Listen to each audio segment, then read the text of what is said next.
Hi everyone, I'm Andrew Sims. And I'm Laura Thompson. We're both from MuggleCast, one of the top Harry Potter podcasts online. As most of you may know, December 5th is Darfur Fast. On that day, thousands of students from all over the world give up luxury items like Starbucks drinks or something else that they get in their daily lives. The situation in the Darfur region of Sudan is nothing short of disgusting.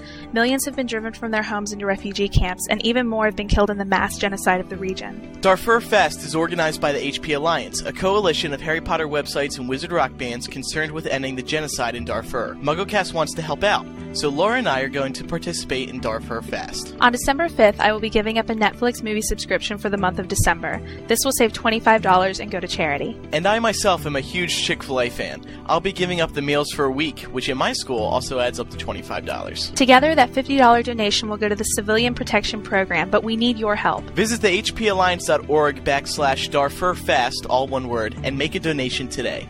Thanks. Today's podcast is also brought to you by Audible.com, the internet's leading provider of spoken word entertainment. What are you listening to after today's episode? How about a free audiobook download of your choice when you sign up? Log on to www.audiblepodcast.com/MuggleCast today for details.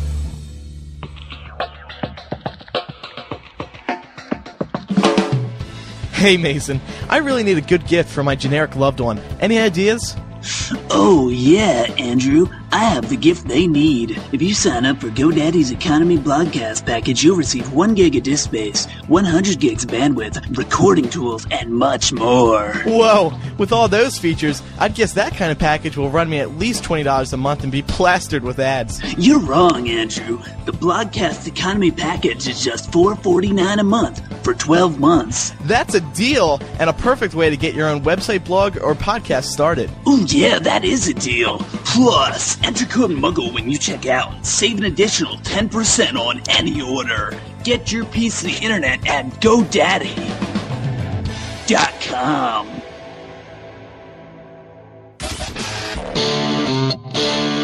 Because Laura is all about positioning, this is MuggleCast episode 122 for December 2nd, 2007.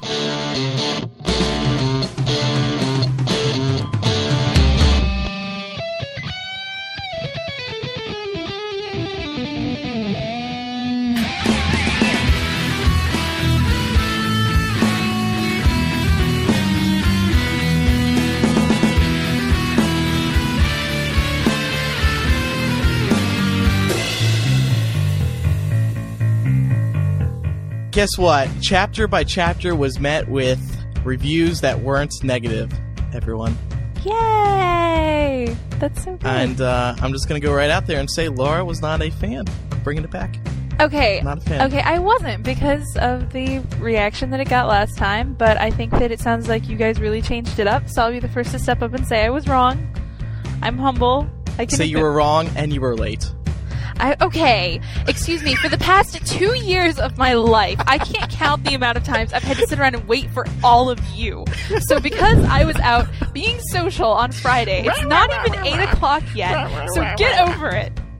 Okay, the night is young. I don't go out till 1 a.m. every night. I'm out till like 8 in the morning, Saturday. And by out, you mean fall asleep. No. Yeah, where do you go? No, I go out. I go to parties. Right. Wait, you don't know anybody. Wait, who are you, mystery voice? Joining us this week, besides Andy, hey Andy. Hi. Is Matt Britton, a MuggleCast transcriber who's not going to talk much because the more he talks, the more he has to transcribe. So, that's right. You're not going to hear from much. Matt, where are you from? I'm from San Diego, California. That's not where you're from, though. That's just where you are. I swear I'm gonna. Okay, well, where do you want me? What do you want me to say? Never mind. That's okay. So everyone, we got a good show for everyone today. I'm Andrew Sims. I'm Laura Thompson. I'm Micah Tannenbaum. I'm Andy McRae. And I'm Matt Britton.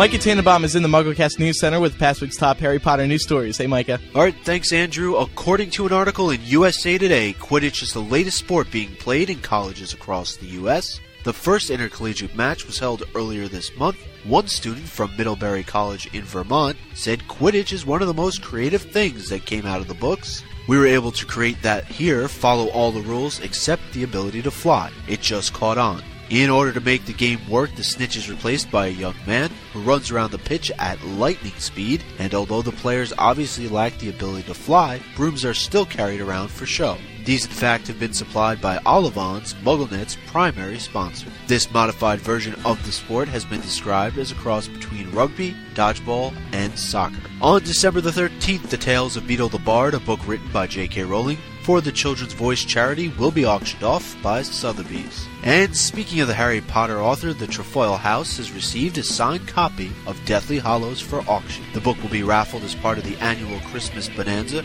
an event where people can come and buy presents they would not normally find in mainstream shops. The event is being held at the Edinburgh Corn Exchange on December 4th and 5th. Finally, Entertainment Weekly has placed Harry Potter film producer David Heyman at number 9 on a list of the 50 smartest people in Hollywood. The article read, "He has expertly steered the highest-grossing global franchise in film history." Heyman secured the rights to the Harry Potter books in 1997 and has done just about everything right since, including bonding with author J.K. Rowling and wisely seeking her input. He helped find unexpected directors, Alfonso Cuarón and David Yates, who've kept things fresh. And he's kept the cast intact through 5 films without any of his 3 teenage stars succumbing to a Lohan-esque episode. While Warner Brothers president Alan Horn deserves credit for making the correct macro decisions, the franchise's success rests on 1,000 micro choices Heyman made, including creating a world on set and on screen where people want to be. That's all the news for this December 2nd, 2007 edition of MuggleCast. Back to the show. All right, thank you, Micah. You're welcome. Micah, it was a slow news week. It was. We keep rotating back and forth. We get big news weeks, and then it dies down for a long period of time. It's like a seesaw. It is like a seesaw. What? Yeah. Today we were on the ground. We were on the lower part of the seesaw. We're the bigger kid this week on the seesaw. Okay. We're that bully who... Okay, never mind. That's enough. Yeah, you fail. I just want to bring up Tales of Beedle the Bard. It was on display on Good Morning America, ABC's morning news program. And there's a video online courtesy of HPA&A, and basically they actually have a copy of the book, and it looks thick. Have you guys seen this video? Yeah. It looks awesome. Yeah, it really does. And it's funny, all the hosts were holding gloves because I guess Sotheby's, that's how you pronounce it, right? Sotheby's? Yep. So. They were, their guys were probably off stage being like, be really careful with this, but they were all holding gloves and they were going through the book. It looks fantastic, though. You just want to get your hands on it. Yeah. But you won't. Unless you have like $100,000. But you know what I did last week? What? I ordered a catalog for the Tales of Beedle the Bard catalog direct from Sotheby's. And what it has inside of it, I got it a couple of days ago, what it has inside of it is lots of artistic pictures of the book. And it's really cool because it has the intro page that Joe wrote. It's sort of a message to the buyer. And it says at the end, so to whoever now owns this book, thank you, and fair fortune be yours. And then if you just page through the rest of this book, I mean, there's a beautiful picture of Joe, and it's really well done. It's like the cover is imprinted. You know, like how Goosebumps, when you rub your finger up against the title, right? You can like feel the title. Yeah, it's like that. And just a cool little catalog. You guys should buy it. It's $19.95 or something like that, and the proceeds go to that charity. The drawings were really nice. J.K. Rowling's a pretty good artist, isn't she? Yeah. And to think that she actually hand drew 7 of these. Yeah. Along with writing the story. I mean, it's crazy. And then it's going to be bound by a separate company, and there's a picture in this catalog of the craftsman making the covers for these books. But just fantastic. And yeah, Matt, the art is really nice. There is some big news this week that wasn't posted on MuggleNet or really anywhere else. Happy 2-year anniversary to the MCFC KYGQXY asterisk ampersand question mark C. It's the MuggleCast fan chat cast. I'm just kidding. It's actually just MCFCCKYQ. And they started as a podcast that was about this podcast. And no, wasn't it about a chat room? It was a podcast about a chat room about a podcast. Wasn't that it? Something like that? Yeah, basically. It was just like a little fan community podcast. It was pretty cool. I think even a couple of us were on. I think Jamie and I were on their show for an interview like a year and a half ago. I think Eric might have been too. I'm not sure. We just want to say happy 2-year anniversary to them. Well, I just thought I'd bring up that David Heyman was named the 9th smartest person in Hollywood by Entertainment Weekly, and I thought that was kind of cool. I mean, he's ranking up there with some high individuals, including Steven Spielberg, who comes in at number 2. Number 1 is actually, let's see here, Judd Apatow. And, really? He directed 40-Year-Old Version and Knocked Up, as well as Superbad. Do you know this guy, Matt? I've never heard of him. Yeah, he's the guy who did that TV show Freaks and Geeks. Oh, what is that? What show is that? Well, it was canceled, but it was apparently really good. Why is it that I'm failing to see how this guy came in above Heyman? Like, is it just me? I don't get it. Well, no, he came above Steven Spielberg too. He's number 1. How? Wait, what was that above? What was that show called? Freaks and Geeks. Freaks and Geeks. And it was cancelled. Yeah, it was like canceled after 1 season, but it's become a cult classic. A lot of people love the show. Entertainment really Weekly says. Yeah, well, Entertainment Weekly says smart because this year he didn't just bring the funny; he changed the whole funny business. Then they go into a whole thing about explaining that. But yeah, I mean, it's funny. We were just talking about this the other day about David Heyman, how great of a guy he is to be managing this entire Harry Potter production for the past 7 or 8 years now. Mm-hmm. I mean, that whole production is a huge thing, and he oversees almost all of it, and just sticking with it and loving it. He deserves a lot of credit. And he's been credited. It's aged him terribly. Yeah. Probably. Yeah. Could you just imagine how much sleep he gets? And he's got a hot wife. I don't know. I thought he looked like he was... Well, I don't want to, put myself into a weird position here, but I thought he looked okay. I don't think he looks aged. You don't want to put yourself in a weird position, but you think he looks okay. Be like, oh, you think David Heyman's hot? Because... well, never mind. we wouldn't put ourselves in a weird position for him. Yeah, keep your positioning to yourself, Laura, please. Yeah. No, shut up. I'm not talking to you. Okay, well, moving on to some announcements now. Today's podcast is brought to you by Audible.com, the leading provider in spoken word entertainment. Audible has over 35,000 titles to choose from to be downloaded and played back anywhere, just like MuggleCast. On the summer road tour, the co-host and I listen to a few audiobooks from Audible to pass the time. It is a fantastic listening experience and is a great way to do some reading. Log on to www.audiblepodcast.com/MuggleCast to get a free audiobook download of your choice when you sign up today. Again, go to www.audiblepodcast.com/MuggleCast for your free audiobook.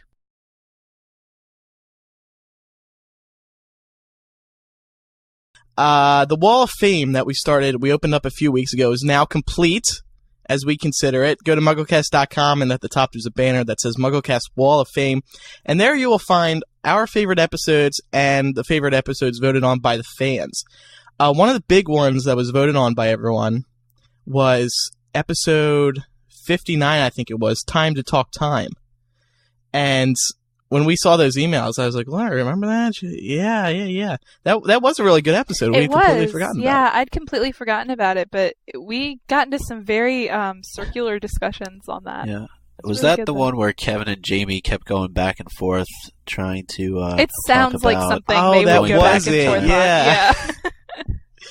Yeah. People said that was a very funny show for such a deep discussion, and we also pulled off the discussion well. Some other episodes voted on were episode 20, where we discuss Hermione. Episode I don't know, episode 59 was Time to Talk Time. And there's a few others in that list. And what's going to happen from now on is whenever the listeners see an episode that really stands out to you guys, or stands out to us. If it stands out to us, we'll put it in, and we see a lot of good feedback. But whenever the listeners see a good episode and we don't put it in, if everyone could like make a giant Facebook group or one of those online petitions and be like, we think this should be in the Wall of Fame, and to get our attention, and then we'll do it. Because every episode we can't have like 5 or 6 listeners emailing in and be like, I think that was Wall of Fame worthy. So this is basically just a collection for us to look back on and recommend to new listeners, if they want to see some of our best work. Laura, what is going on in your old hometown of Dallas next year? As many of you know, the Portus convention is going on, sponsored by HPEF, and we recently found out that we're going. Yay! It's so exciting. When I found out I'm going home, everybody. It's exciting. I'm going home. This is a live show. I'd bring up that song by what's that American Idol guy? I don't know. I'm going. Daughtry? Yeah, Chris Daughtry. Thank you.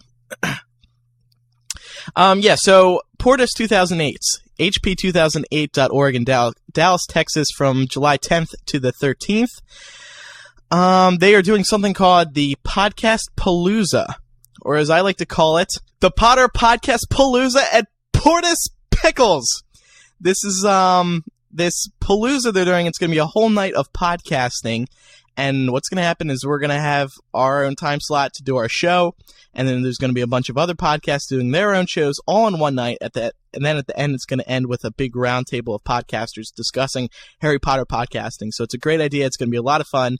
Visit hp2008.org and register up, and we'll provide more details as they come along. We don't know which other podcasts are going to be there yet, besides us, but we can say we will be there doing a podcast. I think it's the Friday of Portus, so I think that's July 11th. So more news to follow about that. And lastly, just a little side note, we have some new holiday album art for MuggleCast because we do that every year, and be sure to check it out because it's fun. Yeah. Of course. Are we going to put up those pictures again? We usually put up every year. The one by Micah. Kelly Egan. Yes, Kelly Egan. Put them up, Micah. Done. Okay. All right, it's time to move on to Muggle Mail now. Let's get to the first email. All right, our first Muggle Mail comes from Desiree, 17 of San Antonio, Texas. She writes, "Hey guys, I was just listening to MuggleCast 121 and you were discussing Harry Potter and getting kids to read. The series did get me to start reading, and I have since moved on to other series and great authors. But the reason I'm writing is because lately there has been a lot to talk about a different series taking the limelight away from Harry. I'm talking about the Twilight series by Stephanie Meyer. Many news sources were calling the series the next Harry Potter, just because of the amount of fans it gained in the past 2 years, and especially when it took Deathly Hallows' top spot upon release. They are even in pre-production of a movie for the first novel in the series. So I'm basically wondering whether you think that a new buzz like this could draw attention away from such a huge franchise. I'm personally a big fan of both series, but Harry Potter will always be my number one since it got me to where I am now." No. Yeah. No. I don't know. Can I just say, the amount of book series that I've heard being called the next Harry Potter, I don't know. I don't really buy it. Yeah. I mean, I know a lot of people are Twilight fans, and I think that it's definitely, I mean, it's got huge potential to have the kind of following that Harry Potter has, but I don't think it's going to take away from the franchise. Yeah. Harry Potter is just one of those things that, like, even people who don't read Harry Potter know what Harry Potter is. Right.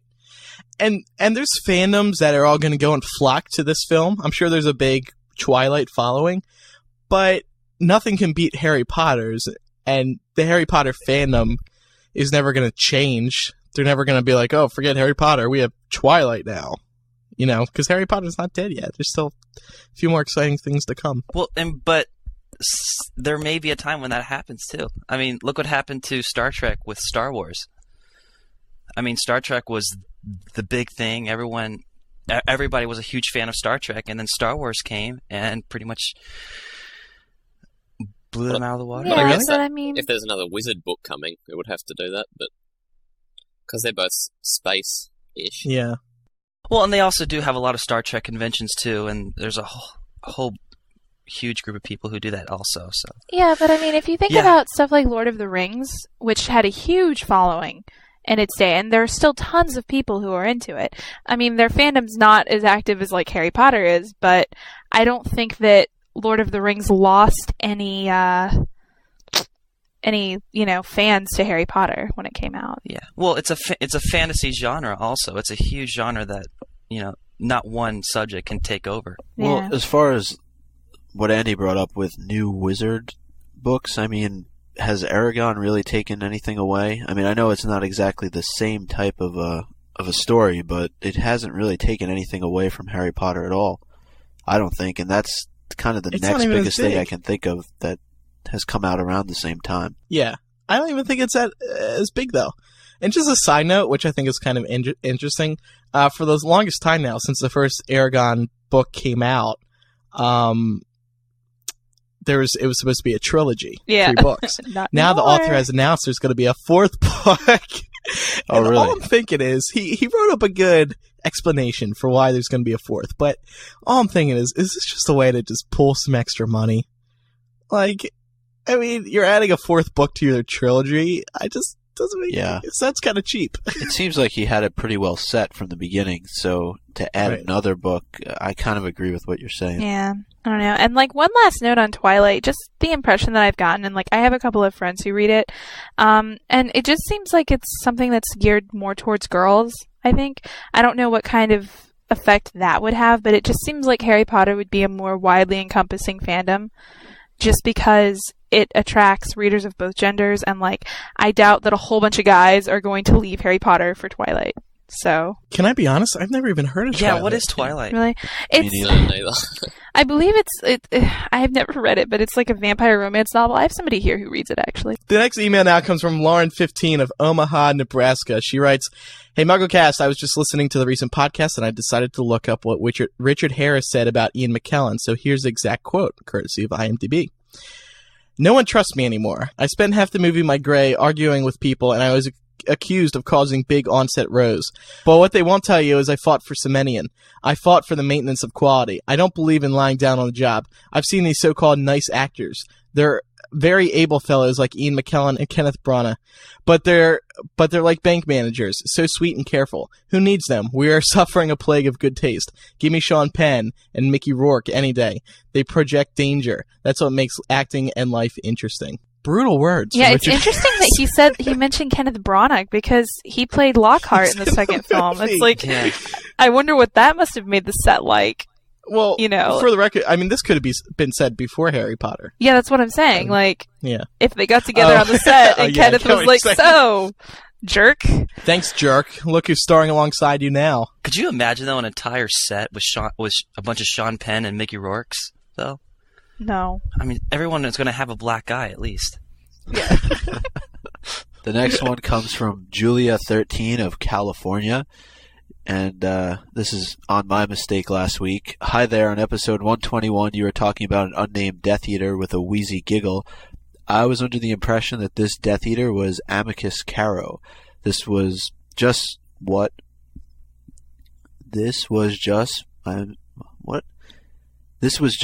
I assumed from the CDs, because I'm pretty sure that this Death Eater has the same voice given to him as Amicus. Love the show. Bye.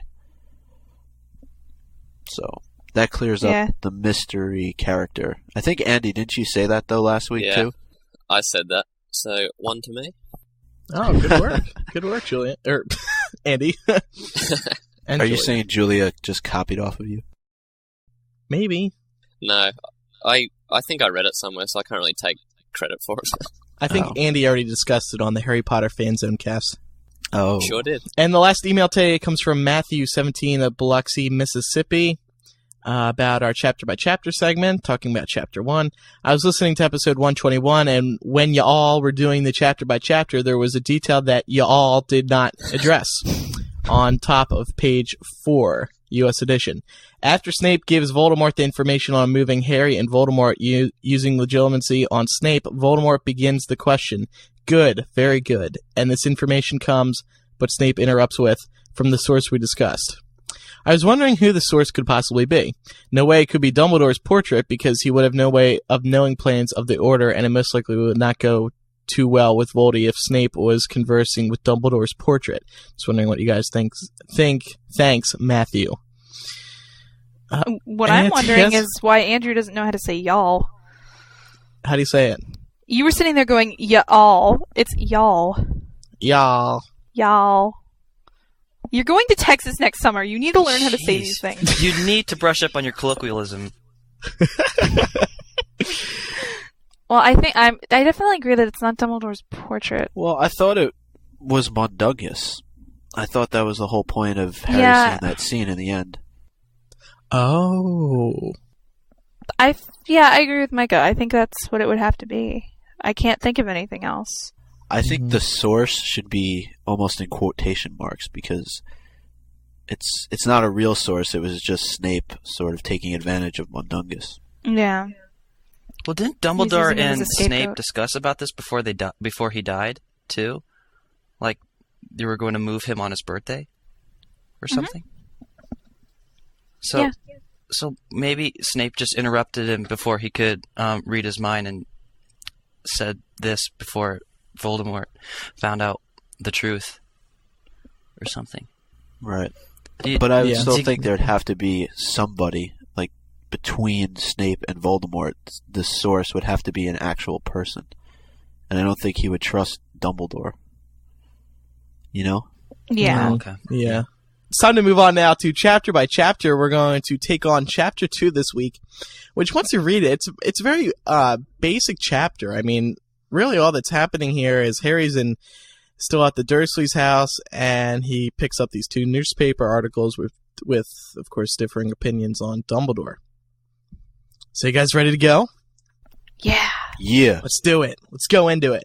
Here we go. Few things I want to talk about this week. And we're going to go by the U.S. page numbers this week. I guess maybe Andy can translate them if he wants to. Yeah, I'll try and find them. Okay. First one, page 16. I'm sorry, but I have to do it.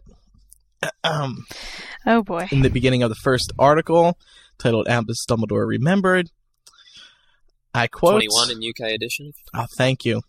I met Albus Dumbledore at the age of 11 on our first day at Hogwarts. Our mutual attraction was undoubtedly due to the fact that we both felt ourselves to be outsiders. Well, didn't he have pimples all over his face? That's why he was perceived as an outsider? Yeah. Dragonpox. Yeah, dragonpox. Well, okay, yes. You could say the mutual attraction is not relationshipable, to create a new word. But doesn't this suggest that how do you pronounce your name? Alpheus? Alpheus? I don't know. Elpheus? Alpheus? Just call her Elephant. That elephant dog was attracted to Dumbledore in a romantic sort of way? I mean... Not everybody's gay. I guess it's possible. Not to mention, just because you have a mutual attraction to somebody doesn't mean that it's sexual. Like, but Laura, because of recent events, I've been forced to assume things when I read the word attraction toward someone else in Dumbledore. I thought especially mutual attraction. So what I'm trying to say here is, we knew all along that Dumbledore was gay right from the start of chapter 2. No, we didn't. Mutual attraction. Okay, friends have mutual attractions. I cannot name one person I have a mutual attraction to. You find out one character is gay, and then attractions to all of your friends. If I go up to a straight guy right now and I say, dude, I'm attracted to you. He's gonna be like, but you wouldn't say it that way because people like you take it wrong. Here's something that we never really discussed after Deathly Hallows came out. Page 21. Harry thinks back to when he asked Dumbledore, what did he see when he looked into the mirror?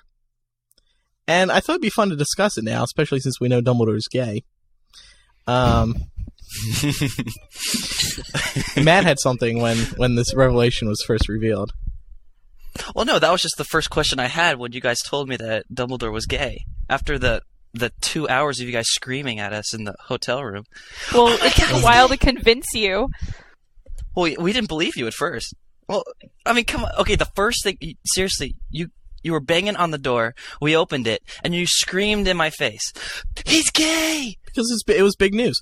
But actually, come to think, did we discuss this on the show afterwards? I feel think like it came up a discussed little bit.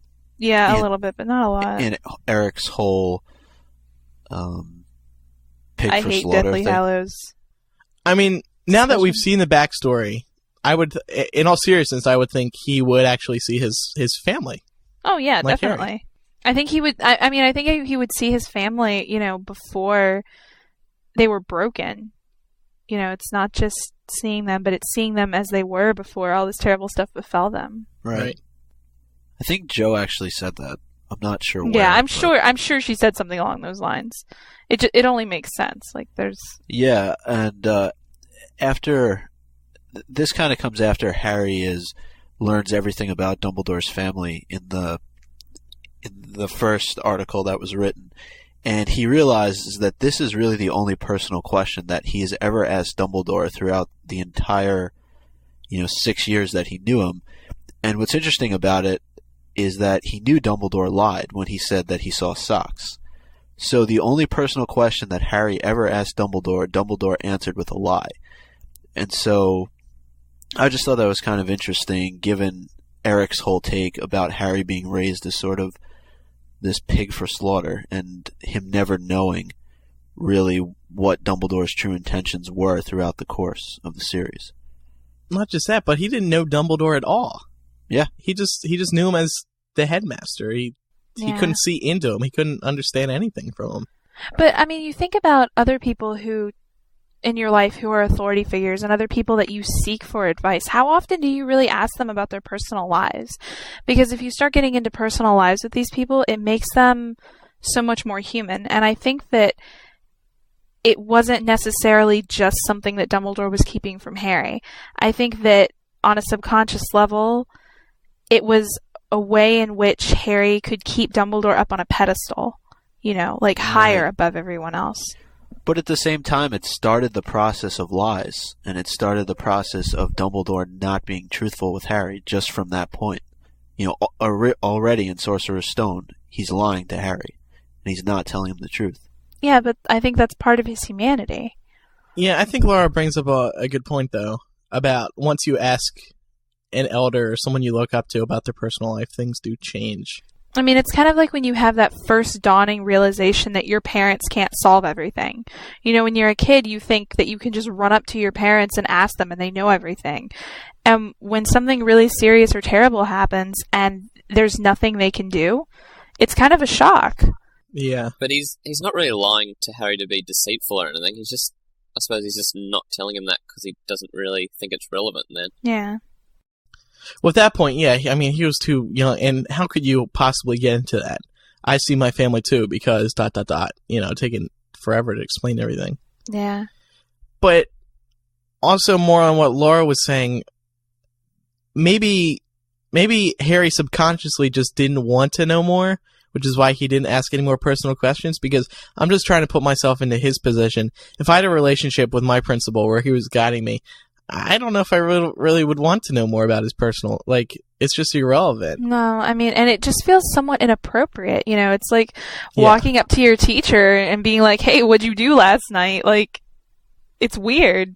It's awkward to ask people questions about their personal lives. You stay very formal, and we see Harry continues to remain formal with Dumbledore throughout the books. I mean, he becomes angry with him, but it's only about things that pertain to Harry's personal life. So, I don't know. Okay, well, moving along, there's another thing we want to talk about on page 26. I'm sorry, but I just had a dirty mind, and I couldn't find anything else to bring up in here. I think it's 29 on UK edition. I think I know what you're talking about. Rita says, "Oh, now I'm glad you mentioned Grindelwald," says Skeeter with a tantalizing smile. "I'm afraid those who go dewy-eyed over Dumbledore's spectacular victory must brace themselves for a bombshell, or perhaps a dung bomb. Very dirty business indeed." Now, if you stop right there, you think, wait, did Rita actually know about the relationship between Grindelwald and Dumbledore? In all seriousness, I read that back and stopped right there to write down the note. I didn't actually continue to read on, but I really wish Joe included a couple more hints about him, because like that would have been a good opportunity.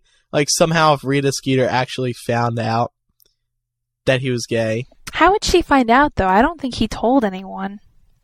No, well, Came into his room as a beetle. yeah. Saw Dumbledore on the computer looking a couple things. I don't think she was alive back then, but that's okay. No, you don't. Well, I'm talking about as of late. I don't think Dumbledore got up to much in the last 7 years. What do you mean got up to much? Well, what I'm saying is I don't think he had time for a romantic life during the time when he was raising Harry. Oh. I know, that's why I said he went on the computer. No, but but anyway, if you read on this paragraph, it goes on to say, all I'll say is don't be so sure that there really was the spectacular duel of legend. After they've read my book, people may be forced to conclude that Grindelwald simply conjured a white handkerchief from the end of his wand and came quietly. You are wrong. Oh my gosh. These dirty minds. Oh boy. So Andrew, why don't you enlighten us as to the meaning of this passage, since you highlighted it? Well, instead of giggling. I just told you, if you stop reading at Very Dirty Business Indeed, one could assume, after finding out that Dumbledore's gay, one could assume that there was Joe dropping us a hint, and also Rita Skeeter somehow found out. It would have been fun to analyze how Rita could have possibly found out. I'm surprised you didn't do this other passage either. The one right after What? it. About Harry. Why? Well, hold on. Can Yeah. I just... It's been called unhealthy, even sinister, yeah. about their relationship. She says the whole Potter-Dumbledore relationship. Yeah, there's no question that Dumbledore took an unnatural interest in Potter from the word go. So maybe Rita did know. And I'm not even kidding. Like, what if Rita actually did find out? I think if she did, it would have come out in the book, though. Like, there would be no reason for her to keep that quiet. I think what she's trying to do, the angle she's trying to play up, is that Dumbledore has had connections to dark wizards in the past. And I think that she's trying to lead people to assume that he's guiding this boy who's supposed to defeat Voldemort. Yet there was a time where he had this very Nazi-esque view of the way the world should work. Right. Yeah. Mm-hmm. And the very dirty business, I thought, had to deal with his sister's death and them not really knowing how she died. Yeah. But probably also the see how that can be interpreted in a different way. Probably the dirty business also was probably the things that Dumbledore and Grindelwald did together too. Just the fact that no one really knew how good of friends they were and how well they knew each other, and all those other things. Okay, so moving on to page 29, we get to the part where Harry sees Aberforth in the mirror for a flash of a second, but at that time, Harry assumes it's Dumbledore. And did anyone think that it actually was Dumbledore? I did. No, I really hoped it was, but I don't think I ever believed it. I didn't buy that it was Dumbledore, but I wasn't sure who it was at the same time either. Because we had Sorry. I trusted Jo when she said that he was dead, and the only real way that, and we even saw, she was true to her word, you can't bring the dead back. We had the portrait, and then we had Harry's dream / epiphany at King's Cross, so he never really came back. Yeah. And she does it right in the last sentence of the chapter, when she says that, if anything was certain, it was that the bright blue eyes of Albus Dumbledore would never pierce him again. Okay, Well, no, I'm just saying, as far as Dumbledore returning, that's kind of what did it for me, when she said that. Yeah. Mm-hmm. But how could Harry be certain? Why would he be so certain? Because he watched him die. But he had thought he had just seen his eyes, so what? Because remember how on the show we were even talking about what if there is a special connection with the two-way mirror? What if we're going to see it again? And it's going to be Dumbledore helping Harry via the mirror. Didn't we discuss that on the show? We discussed Sirius helping Harry via the mirror because right. there was that big theory going around for a long time that Sirius had taken the mirror through the veil with him. But right, he clearly did not.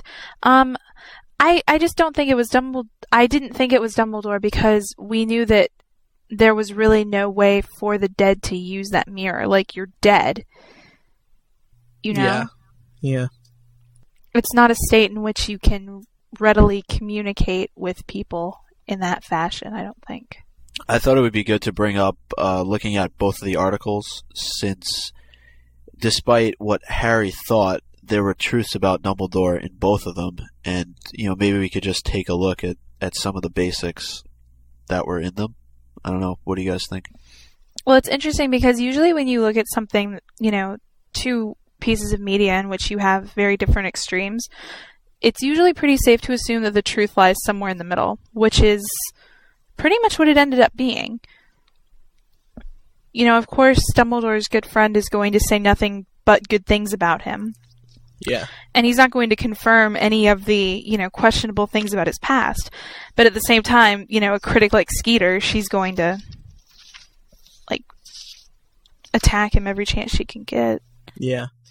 I mean, the one thing about the first article was just that, everyone who was reading that article, like us, the real people, we were like, oh, yeah, I remember that too.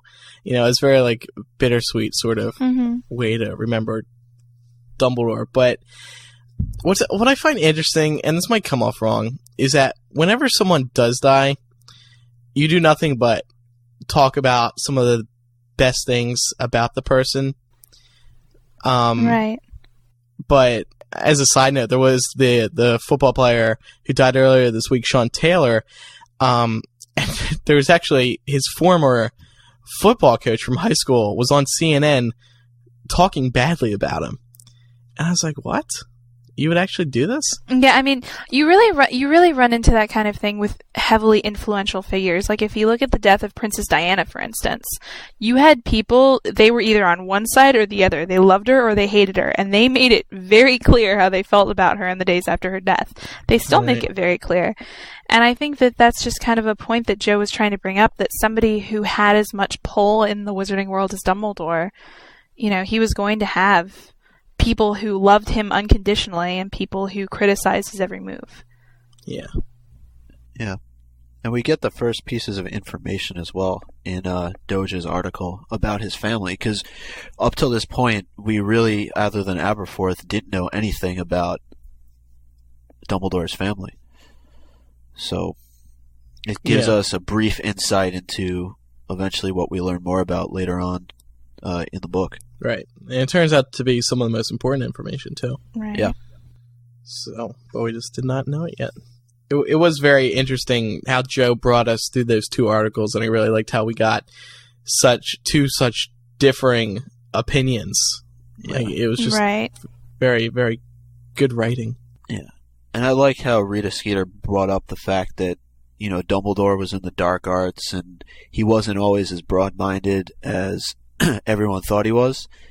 And then, you have Harry at the end of the chapter saying that this is all lies and it's not true, and it ends up being true in the end.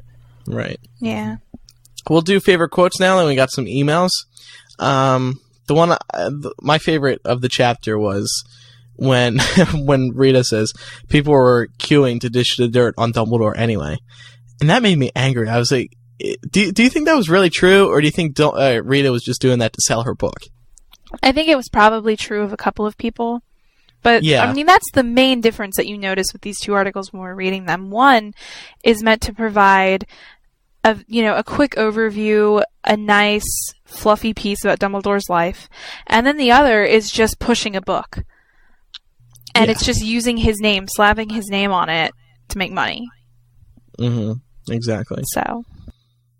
But the thing that just got me was people were lining up. Like, I actually had a visual of people lining up, and Rita was sitting at a table just taking all these notes, all this dirt on Dumbledore. It's bollocks. She exaggerates too, though. We know that. Yeah. Yeah. It's something like somebody definitely. like Lucius Malfoy would, be apt to go ahead and just dish the dirt on Dumbledore, I think. Right. I wonder if other very big influential characters died, like if, say, Lucius or maybe who else? Fudge? McGonagall, Fudge, yeah. If there would be all this dirt suddenly revealed about the person. You know what's interesting about that? I always thought we were going to find some dirt on Fudge because of the Quibbler, like all those little things in the Quibbler. Like, I always kind of figured that Joe threw that in there to kind of give us a few grains of truth, and that we were going to find out all this stuff about Fudge. Yeah. They never really did. Who put this next quote in? I did. The locket was accorded this place of honor not because it was valuable. In all usual senses it was worthless, but because of what it had cost to attain it.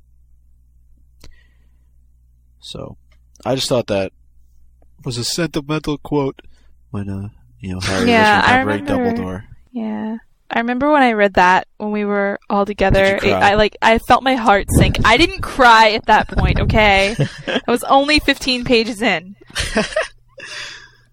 I cried when I thought Harry was going to die. You cried when you were 50 pages out and thought Harry was still going to die. Well, you never know. And it was worse because some people were laughing at me. I was LMAOing, to be honest.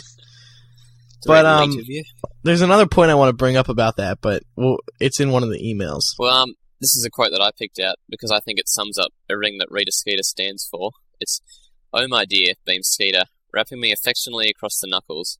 You know as well as I do how much information can be generated by a fat bag of galleons, a refusal to hear the word no, and a nice sharp quick quotes quill." Yeah, that is perfect Rita for you right there. Let's move on to emails for Chapter 2. These were sent in by our listeners this week. The first one comes from Hannah, 16 of Pennsylvania. She writes, "Hey guys, I just wanted to make a comment on Chapter 2 for your discussion. This chapter is one of my favorites in the entire book for the reason that it displays one of the prevalent themes of the books, that our predetermined beliefs blind us from the truth. When we first read the chapter, we compare to articles written by Rita Skeeter and Elephant Dog. Immediately, we side with Dodge's point of view because of our past negative experiences with her and because of our connection with Dog, who was a friend of Dumbledore's. Because we identify with Dog, we assume that his view is the correct of, and that Rita, as she often has been before, is wrong. However, after we read the entire book, it is clear that though she embellished the many facts, Rita's account of Dumbledore is actually more factual than Dog's rose-colored picture of a kindly old man. Hindsight is 20/20, I guess. Sorry if this was long-winded, blah, blah, blah." So, yeah, that's a good point. That's basically what we're talking about. Yeah. These two very contrasting views, and we're like, oh, Rita, get out of here. Yeah, and I think Joe was taking advantage of the fact that we were in the same position as Dodge was. Yeah. Dog, you mean? His name's a dog. It's Doge. On today's show, it's Elephant Dog. What? Next email comes from Kimberly, 18 from New York. She writes, "Hey guys, first I want to say that you are all amazing, and even though you probably hear it all the time, you really have done such a great job with the show. Keep up the good work." Thanks. Thank you. That's so sweet. Anyway. What? I thought that anyway, no, it's not. Oh, that's so sweet. Anyway. Sorry, I didn't mean it that way. Whatever. I thought that it was really nice the way in which J.K. Rowling got us back into Harry's point of view. He's at the Dursleys and he's miserable, just like he always is there.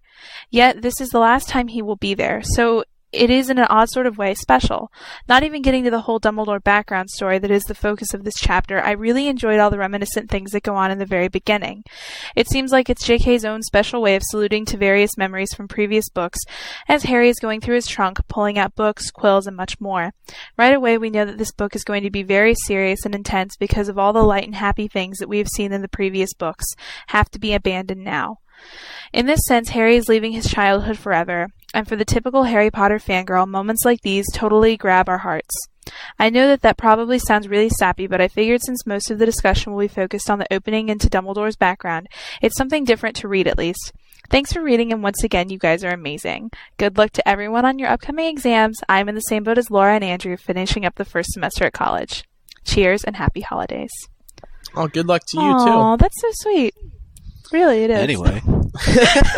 Shut up, Micah.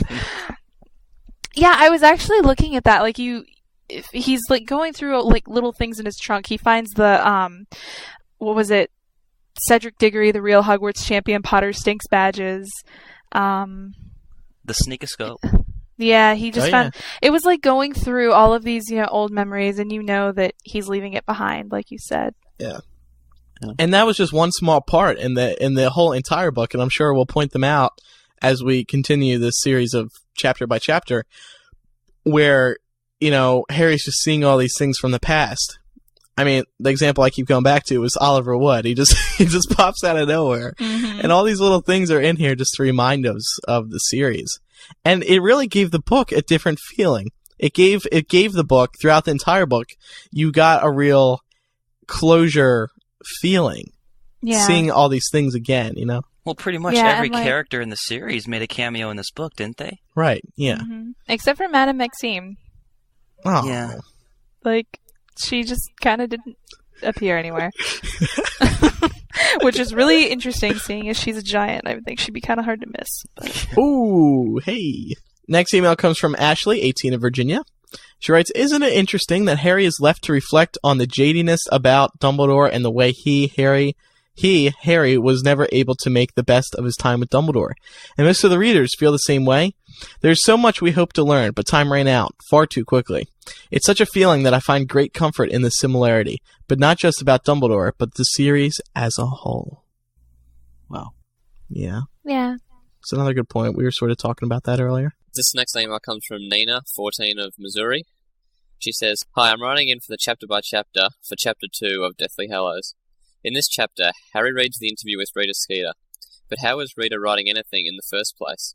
I thought Hermione had shut her up for good in Goblet of Fire, as was demonstrated in Order of the Phoenix when Rita wrote for the Quibbler.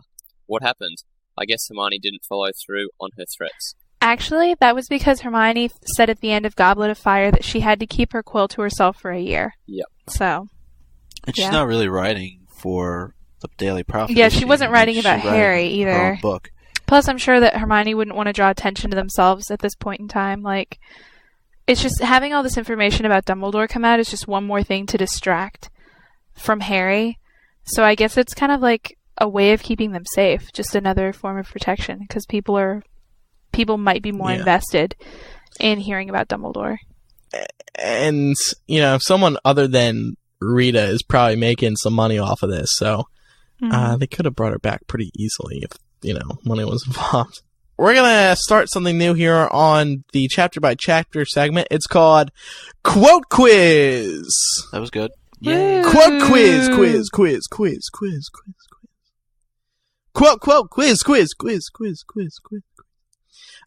So what we're going to do is, to get everyone excited about the following week's chapter, we will,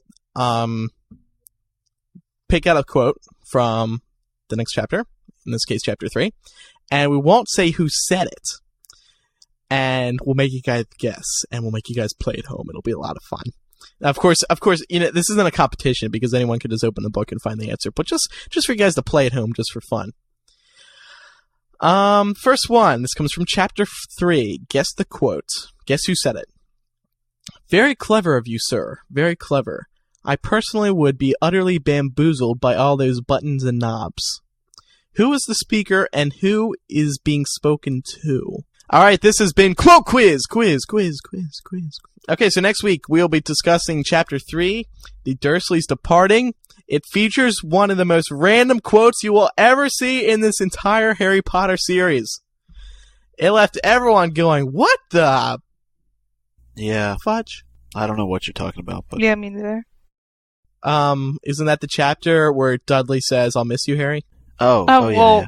We're going to wrap okay, things up with the but- chicken soup today. This week's Chicken Soup for the MuggleCast soul comes from Elizabeth. She writes, "Dear MuggleCasters, compared to some of the other beautiful chicken soup stories, this one might seem a little pointless, but I'm going to go with it anyway.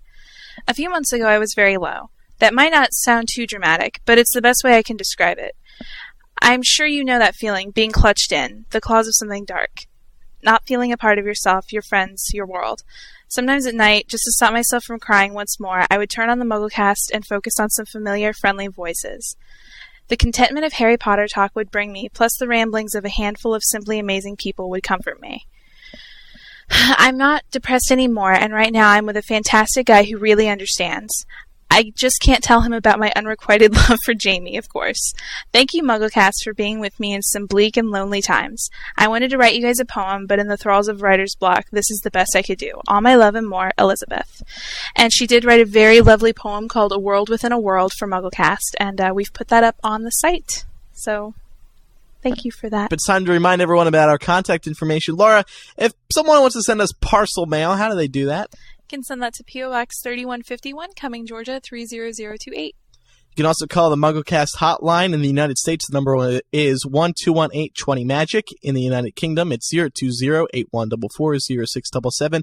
And if you're in Australia, you can dial 02-803-5668.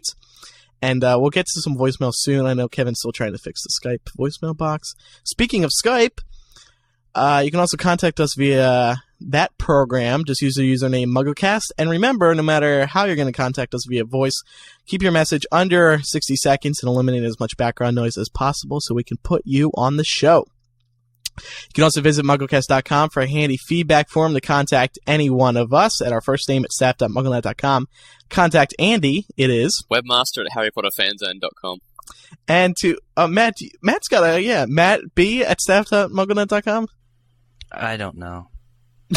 Yes, you do. Come on. You log into it. Oh. Don't you? Oh, it's Matthew B. Matthew B. Yeah, Oh, you guys couldn't okay. have said Matt at MuggleNet.com. You had to say Matthew B. Because when Mikey gave me a list of the transcribers, he gave me Matthew.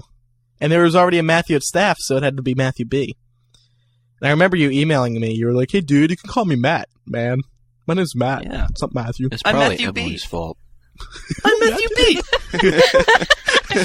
I'm Mikey B. That's probably Emily. Sent you the Oh, list. yeah, it probably was Emily. It wasn't Micah. Former staff member, Emily.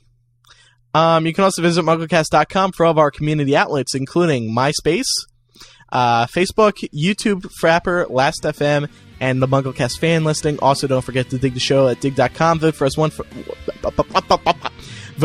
month at Podcast Alley. It is a new month, December, so be sure to place your vote over there. And rate and review us at Yahoo Podcasts. And don't forget, there's also subscription links, including the new Zune link. So I think that wraps up the show for today. It was a short show compared to recently. And the co-hosts sucked this week. Except for Matt and Andy. Thanks for joining us this week. Oh, thank you, NP? Andrew. You're welcome, Matt.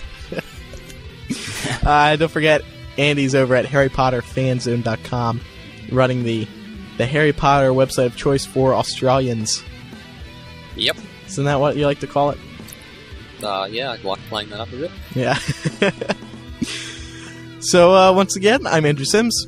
I'm Laura Thompson. I'm Micah Tannenbaum. I'm Andy McRae. And I'm Matthew B. We'll see everyone next week for episode 123. Bye-bye. Bye. Bye. Bye.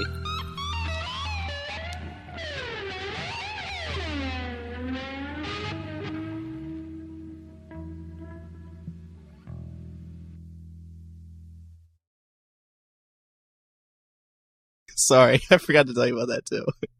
I need to write up a book. The MuggleCast guest host Yeah. manual. Handbook. Yeah. The How to Idiot's record. Guide. How to say your MuggleCast Idiot's Guide. co-hosting. I should get that.